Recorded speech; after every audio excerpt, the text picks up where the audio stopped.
الله أكبر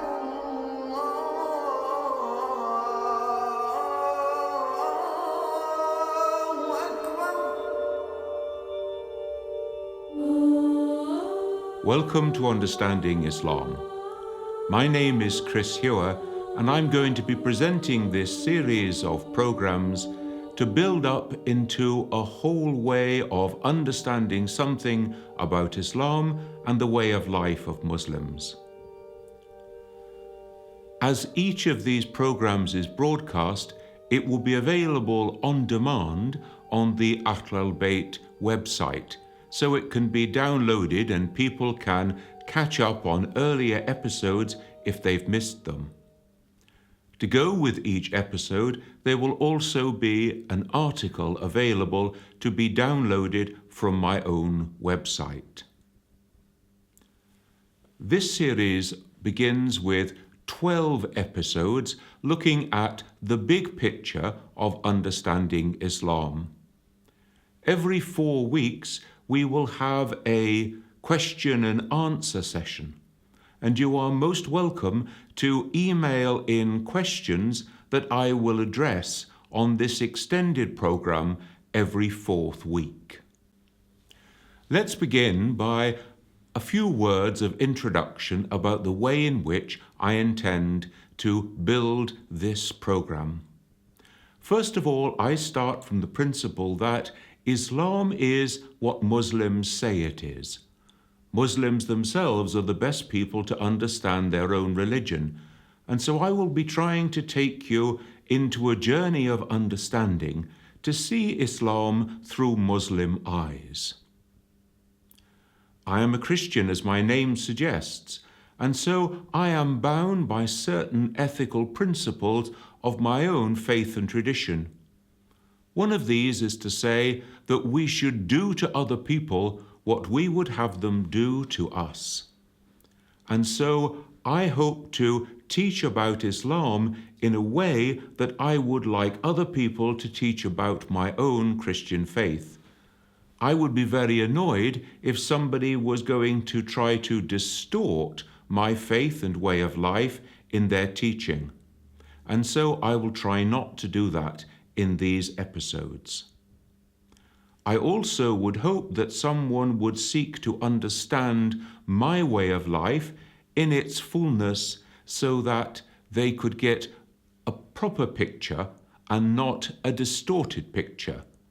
And that's what I will try to present here too. We could take 2 examples from the life of Moses. Moses gives us one of the great commandments: do not bear false witness against your neighbor. I take that to mean don't tell lies, don't tell half the truth, don't make up things if you're not sure. And so that will be one of my principles in this course. I also want to remember Moses standing before the burning bush when he is told by God, take off your shoes, because the ground on which you tread is holy. In this course, we are about to tread onto Muslim holy ground, if you like. And so therefore, I want to do so with a degree of respect, realizing the importance of Islam in the lives of Muslims. We have deliberately called this course Understanding Islam, and I want to say a word about how I understand understanding.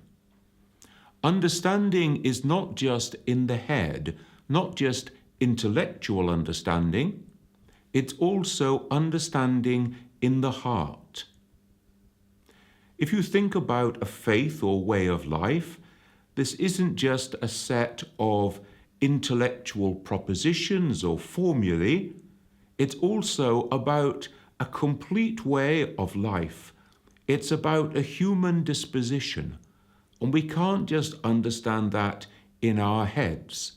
We need to engage our hearts as well. And so I hope to take us on a journey of understanding between head and heart. The reality is that in every faith tradition, there are wonderful ideals, but there are also some pretty awful realities down through history. That applies to Islam, it applies also to Christianity and to any other great world faith. If we spend all our time just looking at the realities, then we never see the wonderful ideals. It's a bit like a gardener.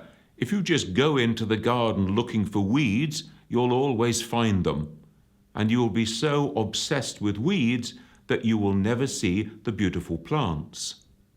So we need to see ideals, and then we can understand how far short of the ideals those realities fall. We need also to remember when we're talking about ideals and when we're talking about realities, because the common thing is that I compare my wonderful ideals with your terrible realities, and in that way we always win. This course is about understanding, but it's not requiring everybody to agree with everything that I say. The Qur'an tells people, use your head, puzzle it out, think about it, ponder on these things. Does it make sense? And so agreement and understanding are different things. It's perfectly in order to put critical questions, and it's perfectly in order to say, that doesn't make sense, or I don't believe that. This course is to promote understanding. So let us begin. The first question is, where to start? Now, very often, Muslims will begin talking about Islam. There was a prophet called Muhammad who was born in the year 570 of the Common Era, that's what Christians call AD, in a place called Mecca, which is in the Arabian peninsula, down on the west side over toward the Red Sea. That's where most of the books begin. That's where most people start talking about Islam. And so let's say a word about that. Muhammad, born in 570, and for the first 40 years of his life, grew up to manhood and was a merchant based in Mecca. In the year 610, he said that he started to receive a revelation from God, which was written down in the Qur'an.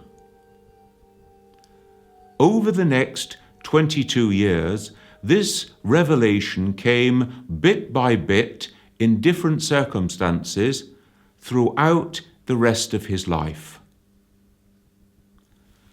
In 622, Muhammad moved from Mecca 300 kilometers further north to a city called Medina. This was a crucial event in the history of the early Muslim community and is called the Hijrah, or migration. It's from this event that the Muslim calendar is dated. During the last 10 years of his life in Medina, Muhammad was able to lead a whole community of people, so that we can say this was the first established Muslim community, and it lasted until his death in 632. We can see now that his life can be divided into three parts. The first 40 years before the revelation begins, and then from 610 to 622, the life of a small Muslim community in Mecca who were persecuted, who were made up of small numbers of people, often not the leaders of society, but women, children, young people, the second sons of families, slaves, servants, people like this. And there are three messages that were in this first period. The first and most important was, there is only one God. Stop worshipping anything else. The second, live an ethical life. Be just and honest in all your dealings. And the third, this life is not all there is. After this life, there will be judgment, and there will be the life hereafter. Now, from 622 onwards, Muhammad begins the second part of the community life of Islam in Medina. The situation is now quite different. No longer are the Muslims a very small persecuted minority, but now their numbers grow. Muhammad becomes the leader of what we can call a city-state of Medina. Not only is he the spiritual leader, but he's also the political, the legal, and indeed the military leader as well. This is the second phase, then, of the life of the Muslim community under his leadership. Now, if we begin the story there, we are in fact going to distort our understanding of Islam. Because Islam never says that Muhammad is the only messenger or prophet sent by God, but always that he is the last. And if you are the last, then there must have been others that went before. In the same way, Islam never says that the Qur'an is the only scripture sent by God, but always the last. Therefore, there must have been others that went before. So if we begin the story there, we end up distorting it. Like you were reading a detective thriller and you opened it at the 10th chapter. You get the denouement, but you miss the plot. So we need to go in search of another starting point. We could go back into a biblical starting point. We could go back to the time of Abraham. In the Bible, we read that Abraham was married to 2 wives. His first wife, Sarah, and then a second wife, Hagar, who was an Egyptian. Now, Abraham and Hagar together produced the son Ishmael. Sometime later, Sarah also received a message from God to say that she was to be blessed with a son. And Abraham and Sarah together produced Isaac. It is from Isaac that we get the descent of the Hebrew people, who feature strongly in the Bible, of whom, of course, is born Moses, and therefore we can speak of Judaism. Jesus was born a Jew, and therefore we can speak of Christianity separating from the Jewish tradition. And so Christianity and Judaism are necessarily linked. Often, though, we forget the third part of the family tree, because the Bible goes on to tell us that God sends Abraham a message to let the child and his mother go, that's Hagar and Ishmael, to let them go into the desert, and God will protect them, and God will raise up from them a mighty people. The Bible calls these people the Ishmaelites. We know them better today as the Arabs, the dwellers between the Red Sea and the great rivers of the Tigris and the Euphrates. Of these people is born Muhammad, and therefore we have the third in the family that are sometimes called the Abrahamic family of faiths, cousins in the faith of Abraham, or 3 faiths with a particular place for Abraham in their tradition.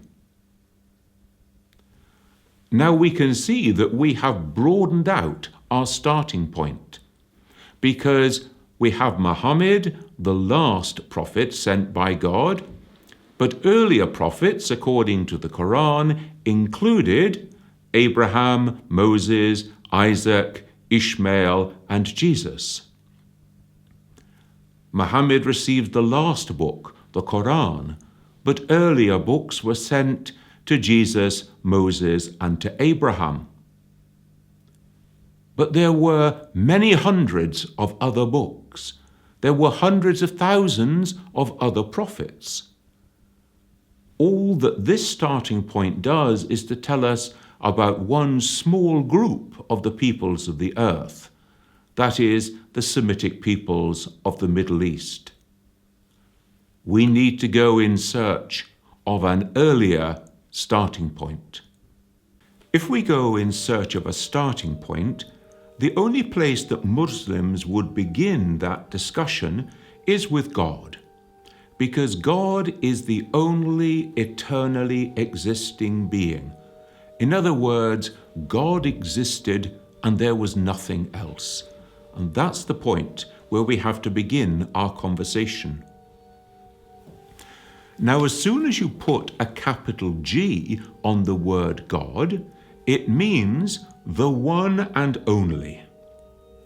You never see the word God with a capital G with an S on the end. It doesn't have a plural. The Arabic word Allah means the one and only God. It does not have a plural form. Now, it is an Arabic word meaning the one and only God. It's not a Muslim word. Of course, Muslims all over the world read the Qur'an in Arabic, they pray in Arabic, and therefore they speak of God as Allah. But we have to remember that there are some 14 million Arabic mother tongue Christians in the world, and they also speak of God as Allah. Also, we must remember that around 2 million Jews today are descended from those Sephardic Jews, the Jews that trace their origins back to Spain, who have lived for hundreds of years in the Arabic-speaking lands. They too speak of God as Allah when they speak in Arabic. So Allah, the one and only God, the God worshipped by Muslims, Christians, and Jews. This one God is the crucial starting point for Islam. There is only one God, there is only one humanity, there is one human family. All human beings belong together in that family. God has no favorites. God guides every single human being to their common destiny, which is paradise. One God, one humanity, one destiny. Therefore, we can say that the human project is the same: to live human life fully and completely according to God's direction or guidance. That means that the message sent by God to all the different peoples of humankind must be in essence the same. There can be differences between one particular way of living out that message in one culture or one climate and another, but the essence of the message remains the same. One God, one humanity, one message, one destiny.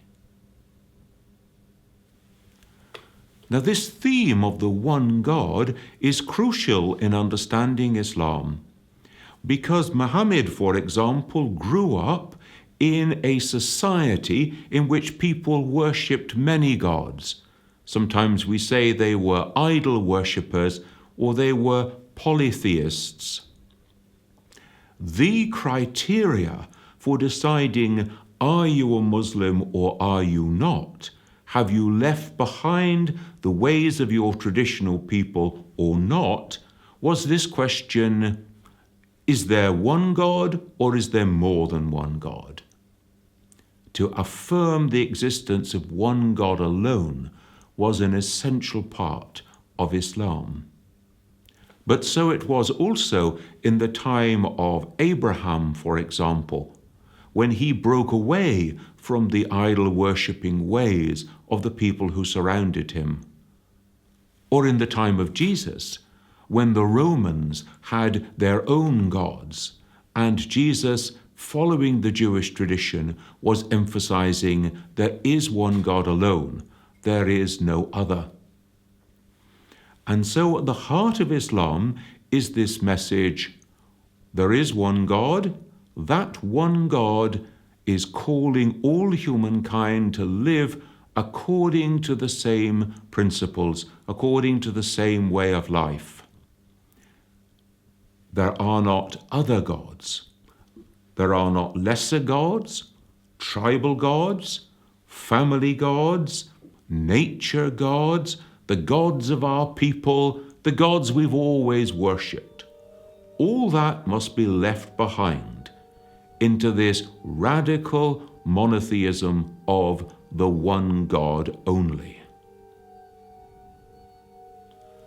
You're very welcome to send email questions which will be dealt with in the question and answer session in our extended program, which will come up in 4 weeks' time.